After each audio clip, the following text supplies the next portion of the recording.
Hi everyone, and thank you for joining today's webinar. Today we're talking about building the grid of the future and how technology can help.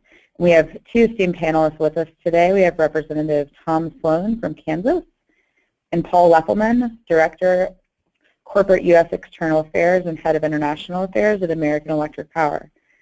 Just to go through a few housekeeping items before we start. All participants are in listen-only mode. If you have questions about the presentation that you would like to be asked at the end, please type those into the question box, and we will get to those after our panelists have completed their presentation. At the end of our presentation, we will be posting a recording of this on the CSG Knowledge Center that you can access, and all participants will receive an email about how to access that after the presentation. And keep an eye out on the CSG eCademy webpage and in our weekly e-newsletters for upcoming eCademy broadcasts.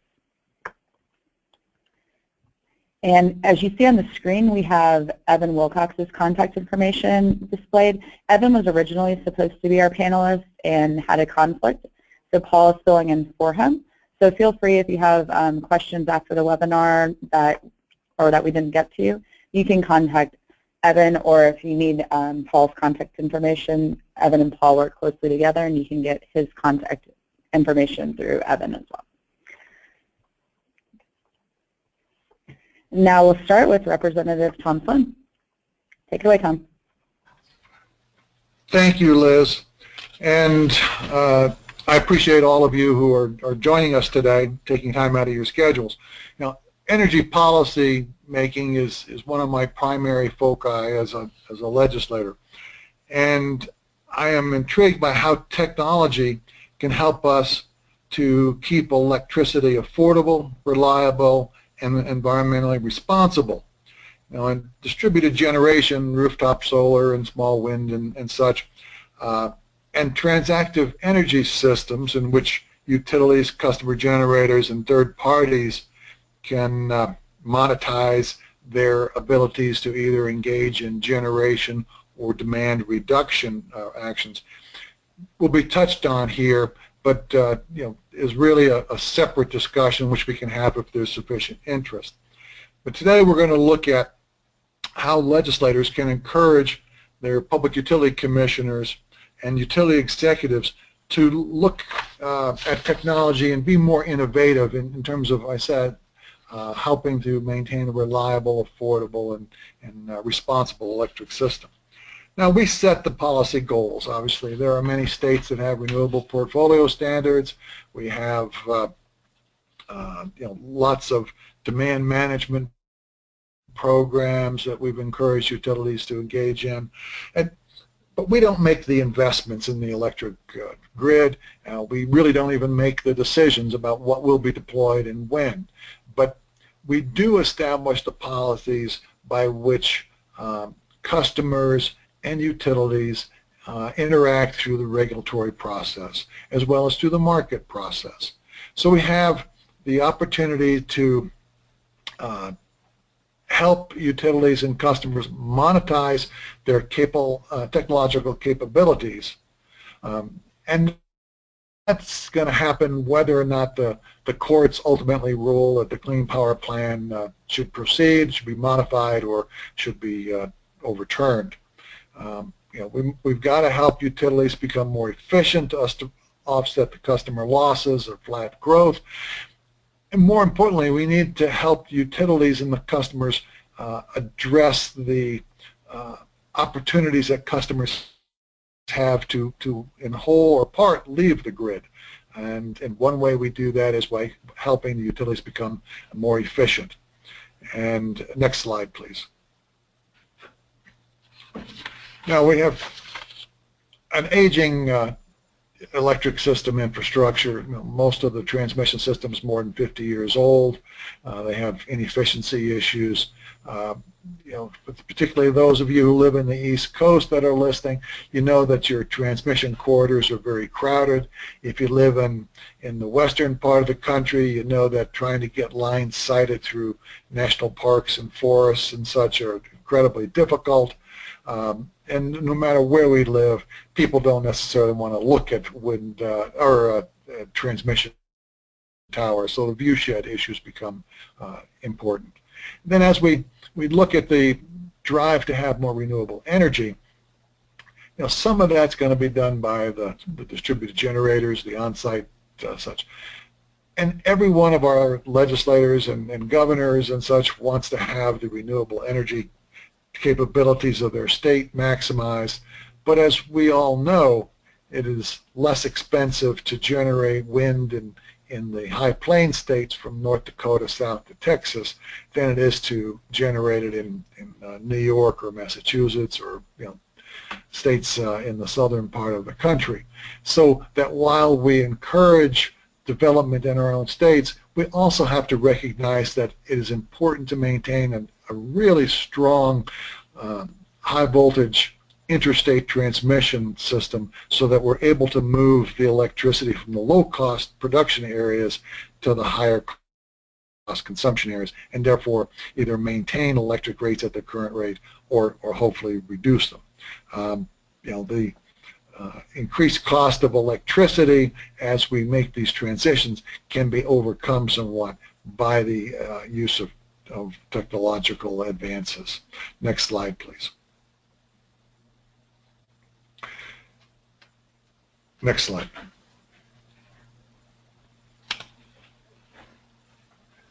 Now here we're looking at what technology can do. I mean, we can deliver the electrons more efficiently, reducing line losses from the transmission distribution systems, increase generation efficiency. We can more efficiently use rights-of-way as a live wire reconductoring. I mean, that's something I've seen, and if you haven't, it can be an eye-opener. Essentially, while the electricity is flowing through the lines, the linemen are working to upgrade the capacity. They are one with the system. We have new types of wires, new transmission structures, some of which we're going to talk about later in this webinar. And we have to recognize that as elected officials, what our constituents are concerned about matters to us. Reducing viewshed objections, slowing the electric rate increases, becoming more efficient, incorporating demand management capabilities, and yet also maintaining the ability of the electric company or utility to sustain itself. And that we have to be concerned about the reliability of the system. I mean, voltage management as well as just the availability of electricity. The electricity storage devices are becoming more prevalent. Certainly the involvement of Tesla in not only the automobile battery system but also the home battery network and their proposed acquisition of Solar City are going to make storage a much more cost-effective and a much more commonly discussed technological opportunity. Next slide.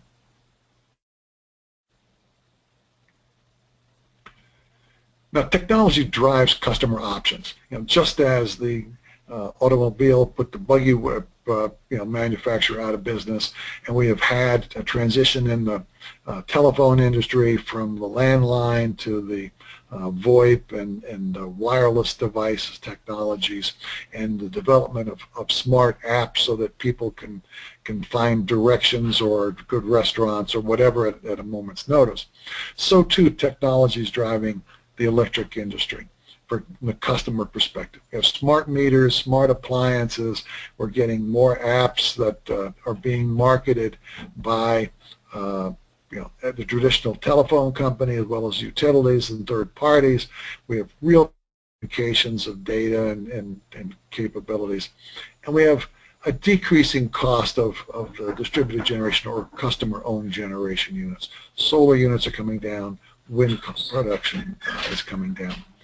And the ability of people to monetize their opportunities is what incents customers to act, as well as the need or desire to be environmentally responsible or to be somehow independent of their utility. And so, again, as a legislator, my interest is how do I make sure that the customer choices are available and that they're reasonable, responsible, and that they help to contribute to the grid stabilization or modernization or even just its reliability, and they don't become a reason for the electric system to fail, therefore impacting everyone. Next slide, please. So, what I try and do is ask questions of my public utility commissioners, and that can be summed up in the first bullet here. Do they have the regulatory tools and flexibility to address new customer options?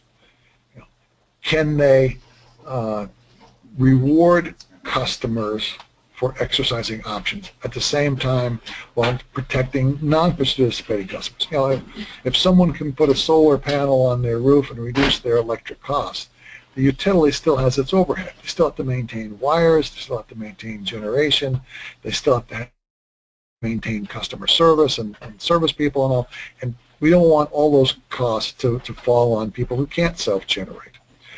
And how do we recognize, through the regulatory process, that customers will increasingly be able to make side deals for energy or demand-side management? And a good example is if you're in a shopping center and the big tenant at the end, be it a grocery store or whatever, puts up solar panels, they may be able to provide electricity to that dress shop or the bar or the pizzeria down the line, but in that same complex, pretty inexpensively.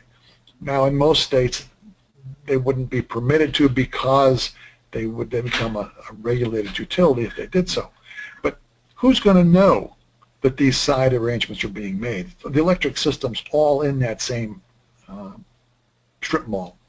Similarly, if you're in an office building, and how do you accommodate the fact that if a utility sends out a signal that demand needs to be reduced because of peak period and high prices and low availability of electricity, that my business might be willing to reduce more than my share in order that yours did not, but I'd want to be compensated by you for that. And so these side deals are going to become more feasible, particularly as we get more smart apps, but we're going to have to be aware that they're outside the regulatory process, at least today, and that we as legislators need to be aware that they can occur and make the accommodations necessary within the regulatory model.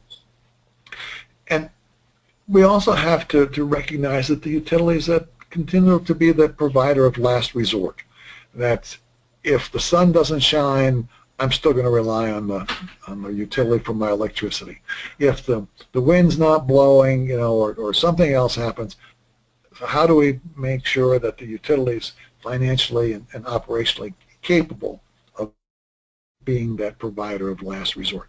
Or, alternatively, how do we make sure that the utility can get out of that provider of last resort if you're going to have a competitive marketplace, so that the utility can make its investment decisions based on what role it's assigned? And then finally on the slide is, are your PUC commissioners prepared to equitably address third-party market entrants? And make sure that the party that's aggregating demand response is going to be reliable, is going to be responsible, and is going to be there for the long term, and not just be a fly-by-night operation that winds up taking money from customers and at the same time not helping to manage the utility grid. Next slide, please. Again, as a legislator, I'm asking my utility executives questions, and I'd encourage you to do the same of yours.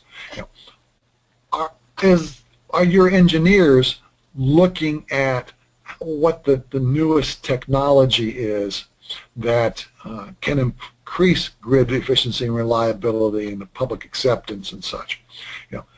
Are the prices that are going to be charged transparent?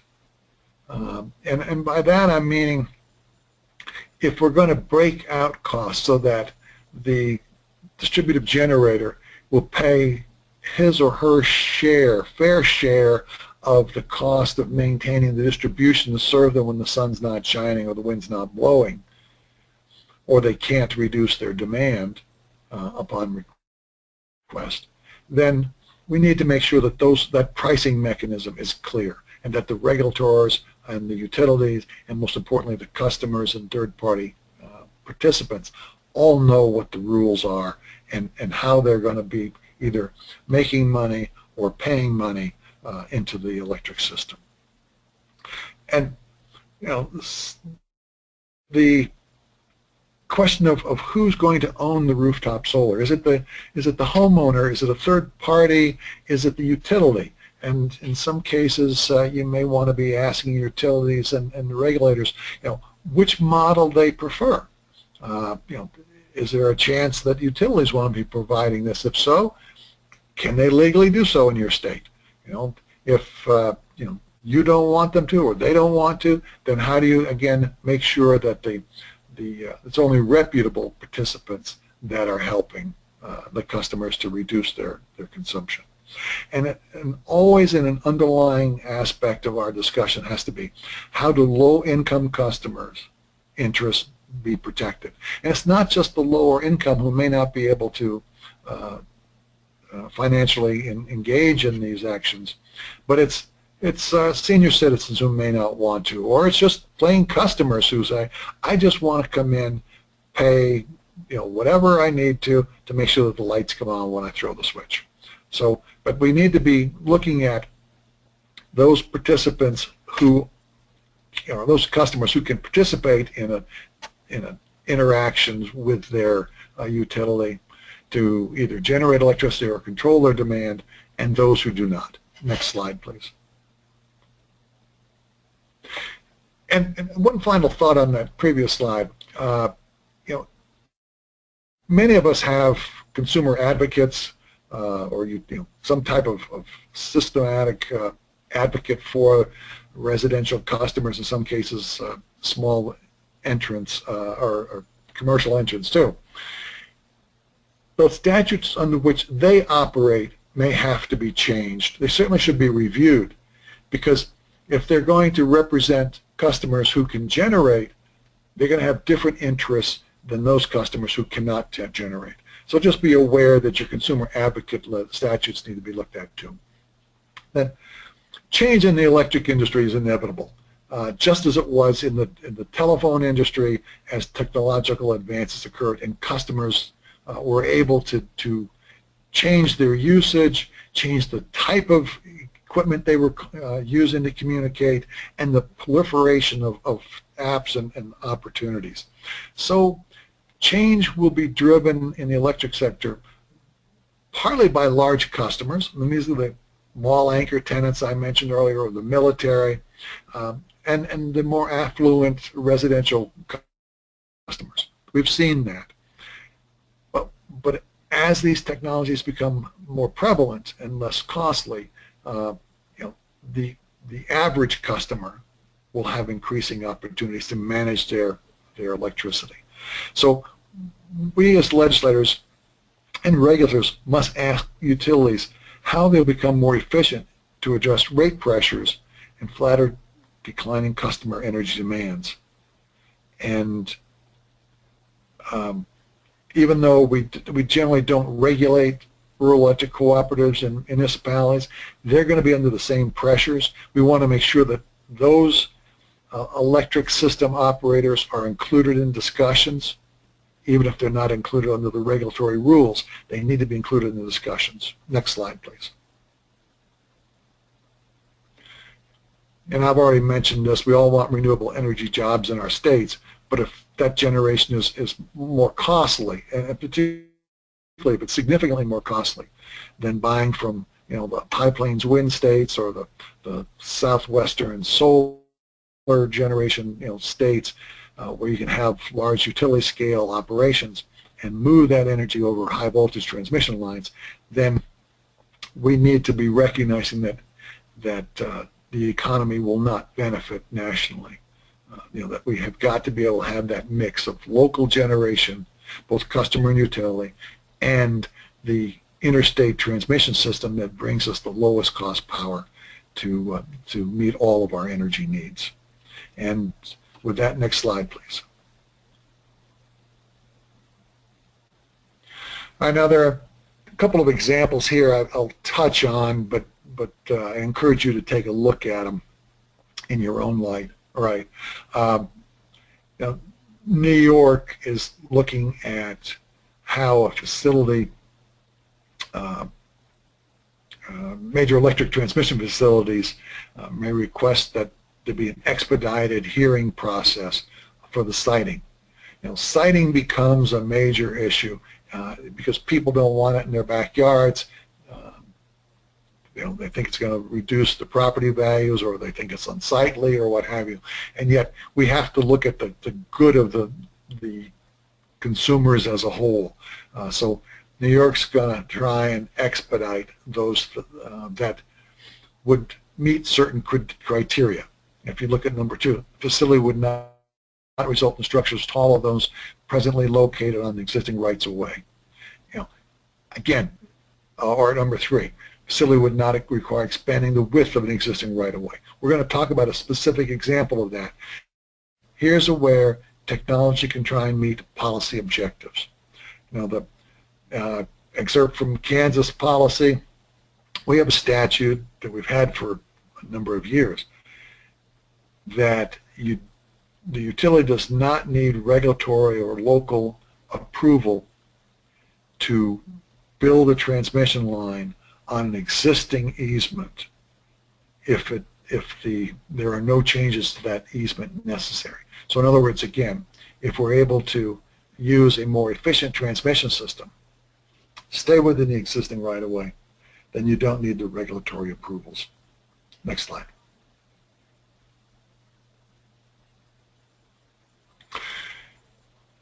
And as we look at, again, the role of the legislator in terms of trying to guide the regulatory and utility decision-making processes, the New York Legislature set many policy goals. The Public Service Commission issued an order finding that transmission is needed in the state of Kansas, state of New York, rather.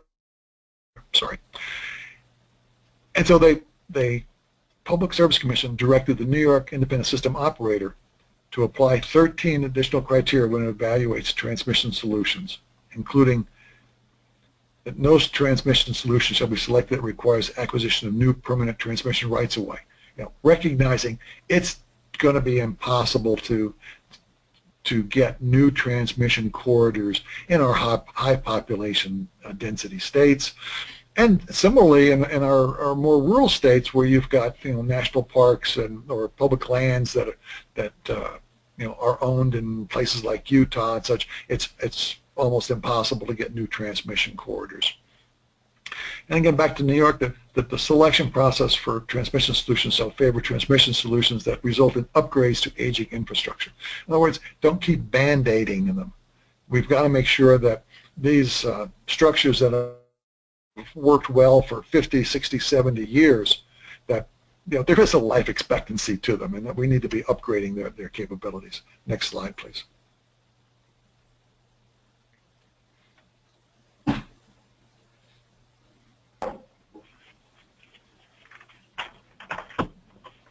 Thank you, Representative Sloan.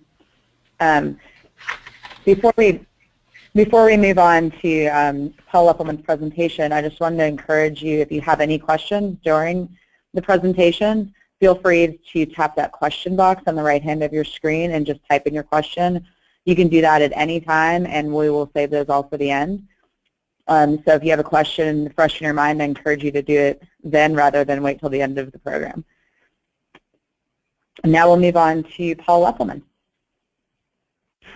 Thank you very much, Liz. It's a pleasure to be here this afternoon and to reinforce what Representative Sloan just talked about in his remarks with a real-life new advanced transmission technology called BOLD, Breakthrough Overhead Line Design. This is a technology that we just announced as American Electric Power last October, but it's been years in the development phase and been well tested, and we're just now through the nation and around the world sharing information about it, encouraging electricity providers to take a look at it, along with policymakers such as yourselves, as an example of a new technology that has many benefits, and it would be terrific if, as an example, the benefits and costs of this new technology could be evaluated at the state level, as Representative Sloan suggested.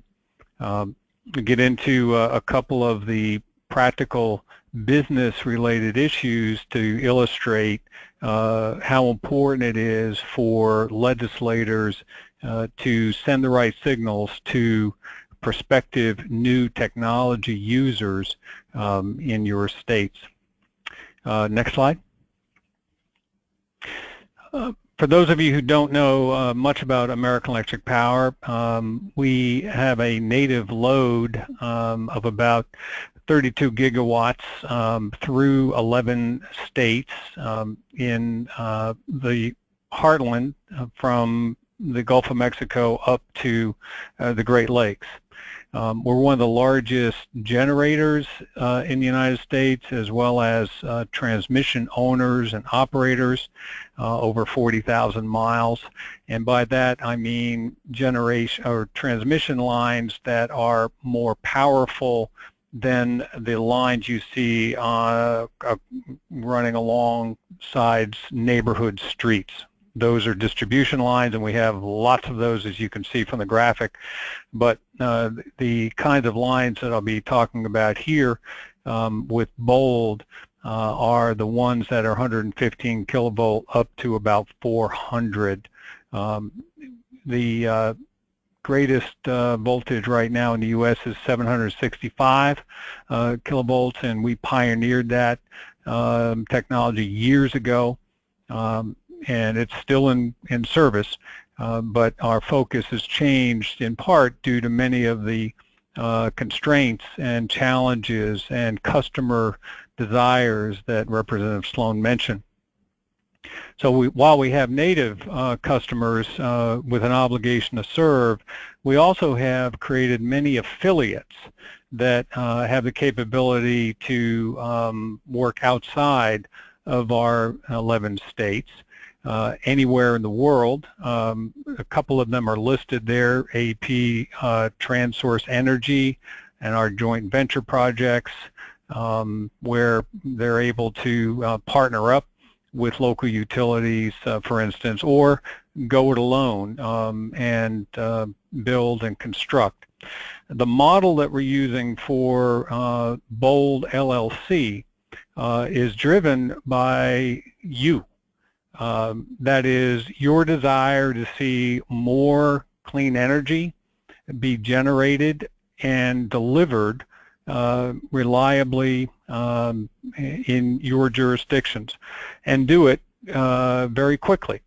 So instead of looking to build these lines, our strategy is to license any utility provider in the states that would have an interest and a need by the public policy goals that you set to put new transmission down with greater capacity for the new generation, or to replace over 200,000 miles of distribution or transmission lines that are 50, 60, 70, 80 years old.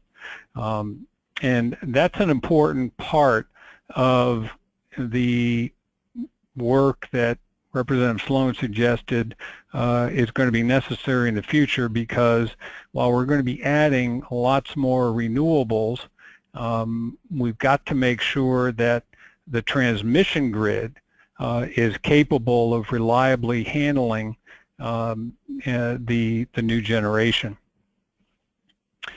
Next slide. The appendix has lots of useful supporting details behind not only what I'm describing here, but also what Representative Sloan was talking about earlier. There are some council state governments regional policies, for instance, in addition to the ones that he cited earlier in his talk as an example, and then details of how our technology works. It's just one example, though, of a number of advanced technologies, all of which are designed to provide service more cost effectively for the reliability and the affordability that you all are requiring in your jurisdictions. This technology that we have developed is truly an invention. And so it's very important that we're able to join up with policymakers to help explain how it works, why it works, what the benefits are, what the costs are. And so as these technologies are being proposed in your states, it's very, very helpful to hold the right kind of discussions so that the technology providers can explain how these things work compared to conventional solutions that already exist.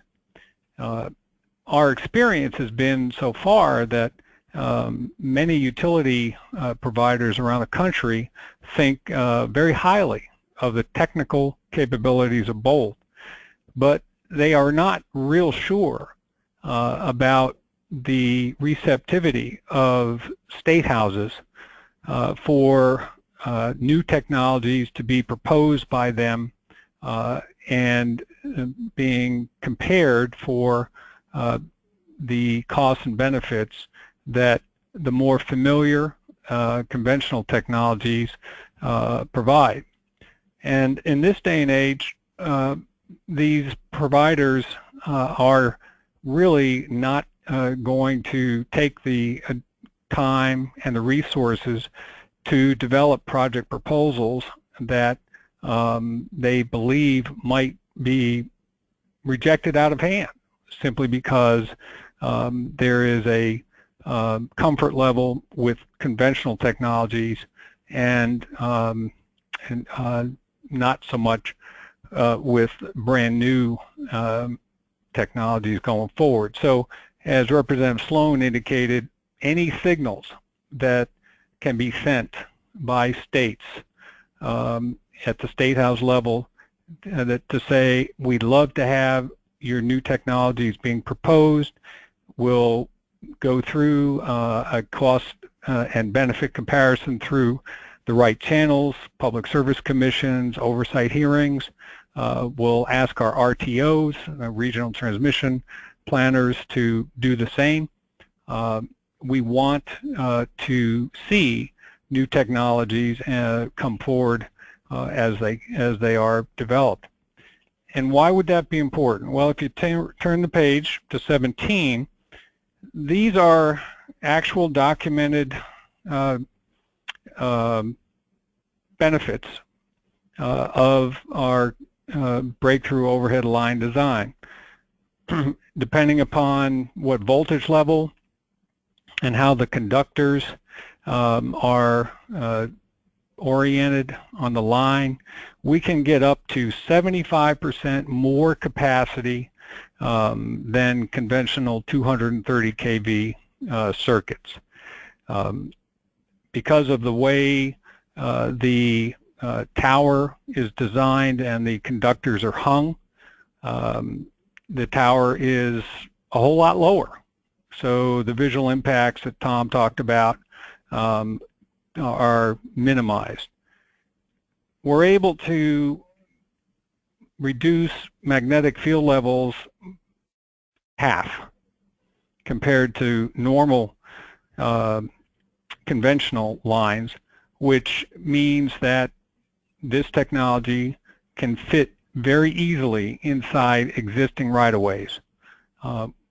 It doesn't require a brand new right-of-way to be sited.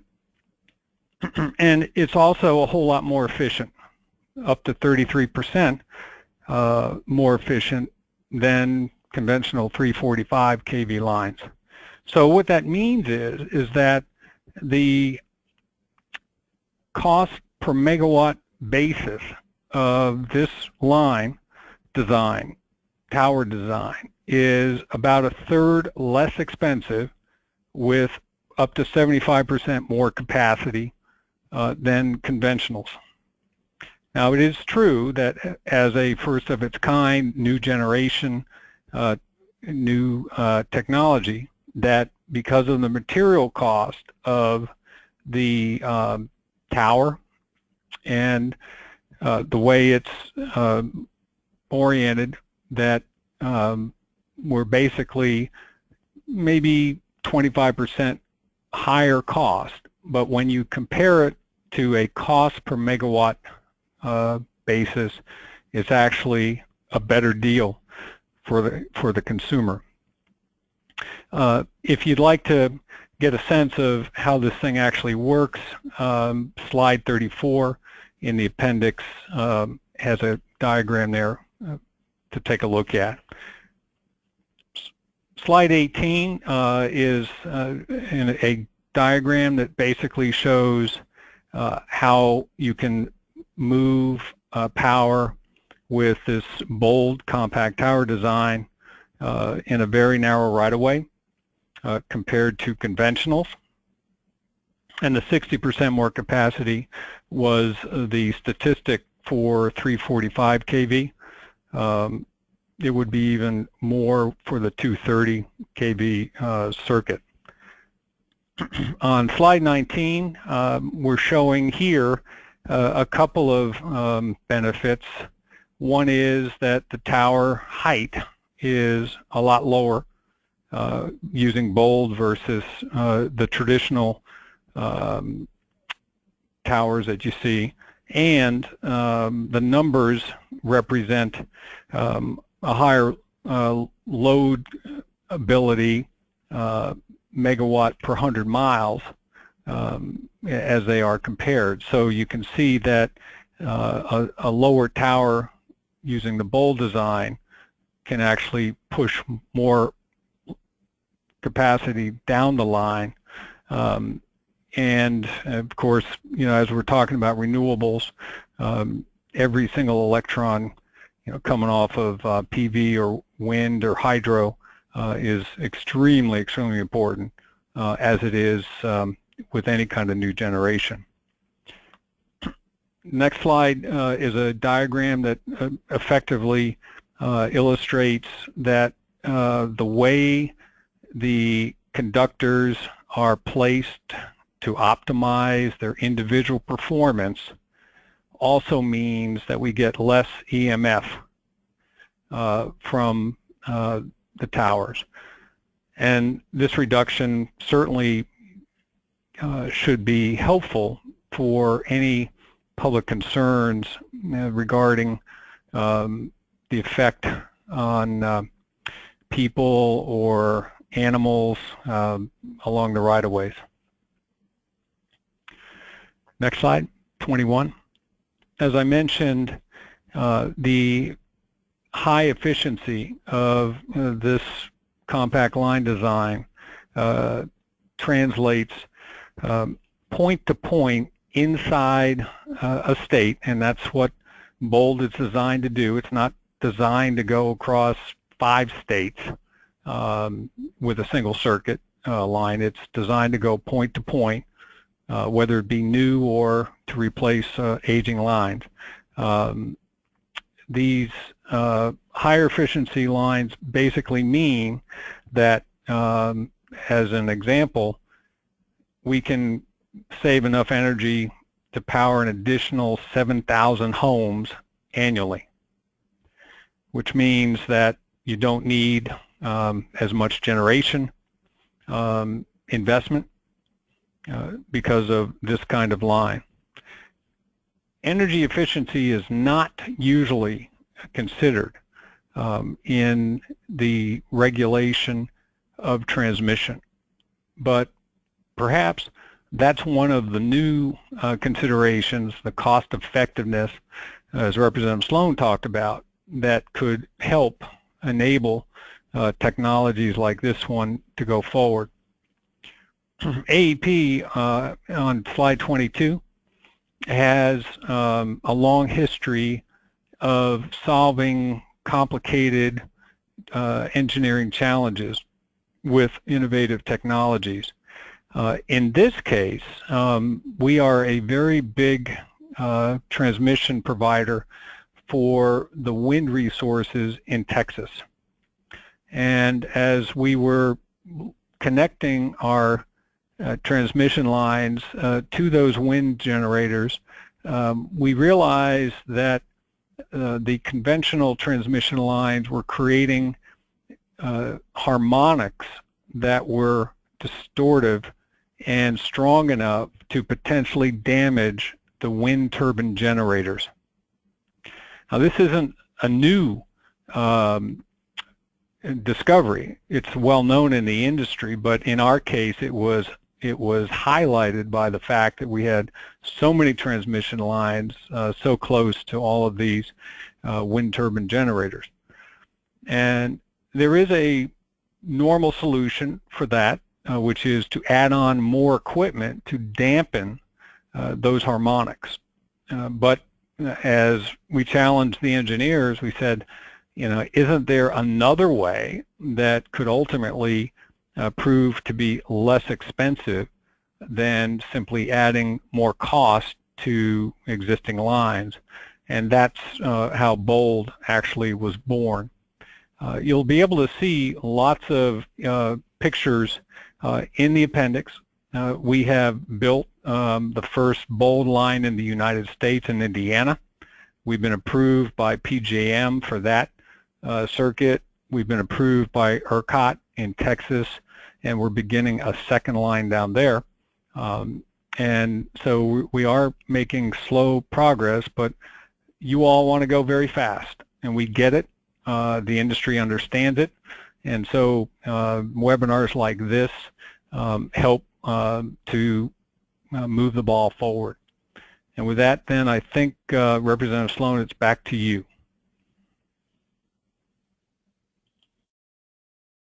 Thank you, Paul.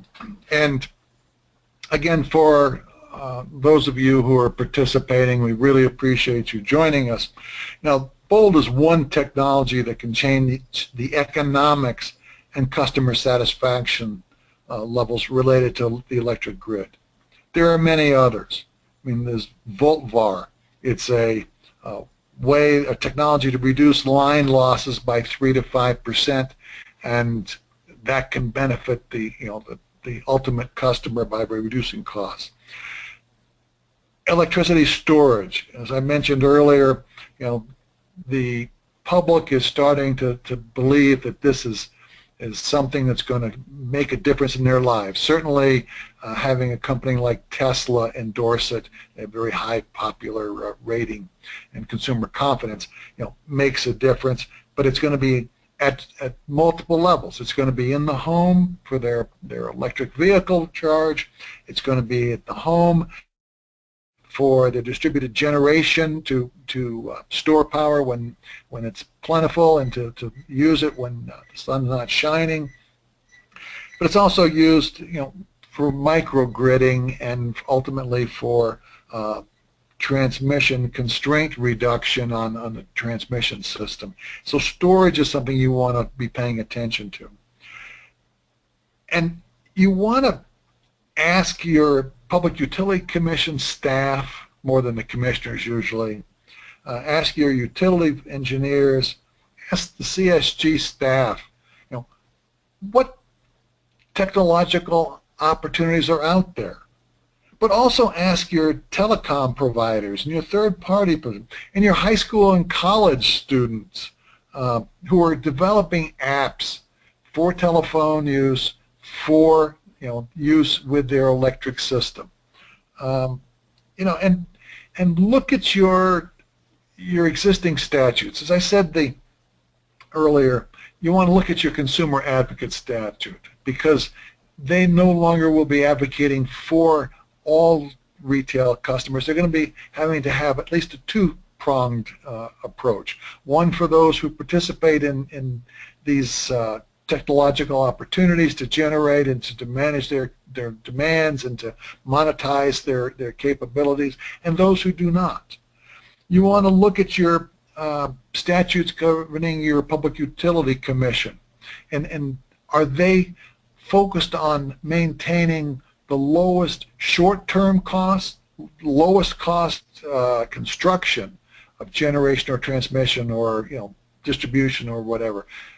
Or are they looking at life cycle costs? What is the delivered cost of that energy? What is the life expectancy of an operation? So be asking that. And maybe for those of you who are not as immersed in energy technologies and policies as you'd like to be, and maybe there's an action element for you, that you could convene a meeting, whether within your legislative process or separate from it, but convene a meeting of utility executives, your public utility commissioners and staff, consumer advocates, university faculty, third-party people, innovators, and ask what needs to be done in order to ensure the long-term grid reliability, the long-term economic viability from the customer and the utility perspective, and the long-term benefits of developing the energy resources that we have nationally as well as within our communities and states. So with that, if there are questions, I think that Paul and I would be more than happy to try and address them. If not, there are a couple of other things that we could talk about. Great. Well, thank you both. That was very helpful and informative. And we have a couple of questions. The first one, I think, Paul, this is probably for you. What are the major legislative hurdles to bold installation?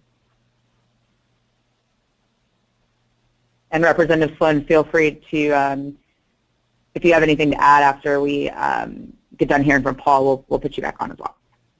Thank you. Thank you for that. This is Paul. I think that certainly, as we illustrated earlier, or Tom did in the examples there, one of the key issues, I think, is are we going to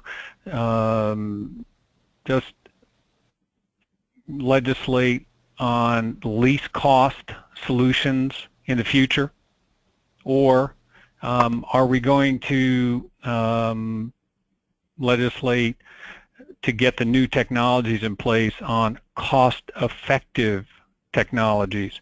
The NARUC resolution that was passed in February by the Public Service Commissioners is in your appendix, and at least that organization is feeling quite strongly that in order to open the door to more innovation, more technology deployment that's advanced to get these benefits, as Representative Sloan said, the delivered megawatt cost, that cost effectiveness is certainly important.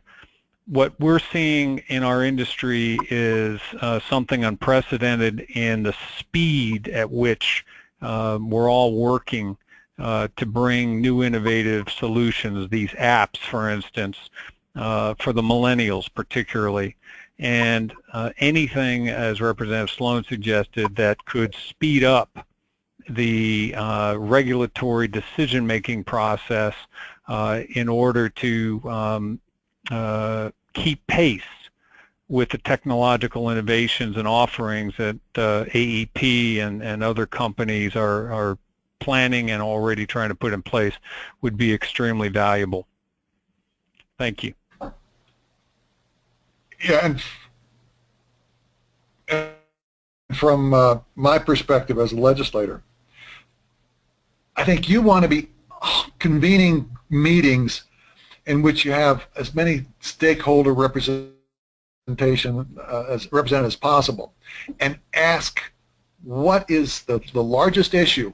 If it's where the congested transmission corridors or the inability to go through national parklands and the need for more energy to flow through there, then start the dialogue about, all right, so what technologies will allow us to have lower line losses, move more power, increase demand management programs, whatever it is you want, and it'll probably have to be a combination of many, and build the coalition then of interest, the consumer advocates, the utilities, the regulators, you know, and any third parties that are out there with your legislative colleagues to make sure that you have on the books the right laws that allow innovation to be adopted.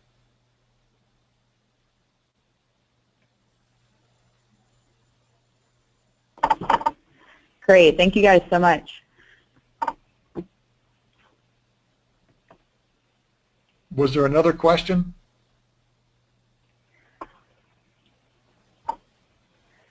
That is all we have for right now. If anybody else in the audience has a question, feel free to go ahead and type that into your question box. And Paul or Representative Sloan, do either of you have any concluding comments or anything else that you'd like to add in the meantime? Well, this is Tom, and I'm sorry, Paul, I interrupted you. I guess I would encourage the legislators and the regulators who may be on this call to convene meetings of the relevant stakeholders, your utilities, your consumer advocates, your solar marketers, your wind developers, your transmission company operators, RTO, ISOs, whomever you believe is important, and go through two things. One is, where is technology going? I don't think anyone anticipated what the smartphone would do to so many different things. And so how do what's going to be the driver within the electric industry? And then with all your stakeholders, develop the statutes necessary to provide that flexibility within a regulated and non-regulated environment where consumers are protected but also able to maximize their opportunities. Great. Paul, do you have anything to add? Yes, thank you. I give a very practical example of outcomes that might be expected from such a stakeholder participation process that Representative Sloan suggested. The Joint Committee on Energy in Arkansas heard about our technology, didn't know anything about it, but brought me in for a briefing. And I went through basically the same presentation that I just gave you. In addition, they checked with other technology providers and other stakeholders, and ultimately there was a resolution that they themselves passed earlier this year. I think it's in the deck in the appendix. And they felt very, very strongly that they wanted to be on record to identify some real needs and some solutions on how to avoid missing opportunities in the future. I understand that in the 2017 session coming up, the chair of that committee intends to bring it to a similar resolution to the full legislature for consideration. The excitement that I felt during my part and my role in that by the policymakers there was very, very encouraging, especially because the Public Service Commission representatives were also part of that process. And so a small story to underscore what Representative Sloan was talking about. Thank you, Liz. Thank you. That was a great example. All right, we have just a couple minutes left here, and I just wanted to let everyone know before we end the webinar how you can access these slides, including all the great appendices that our presenters put together. All of you that registered and that are on the call will receive an email once those slides are available, and they'll be posted in CSG's Knowledge Center, and that email will contain a link as to how to access those slides. And so that not only will the slides be available, but you can play the webinar back as well. So if you missed something or you wanted to listen to something again, you'll be able to play that back. And that'll be available in about a week. So be on the lookout for that email. All right, and that's about all the time we have for today. I want to once again thank our excellent presenters for being with us today, and thank everybody in attendance for being on the call.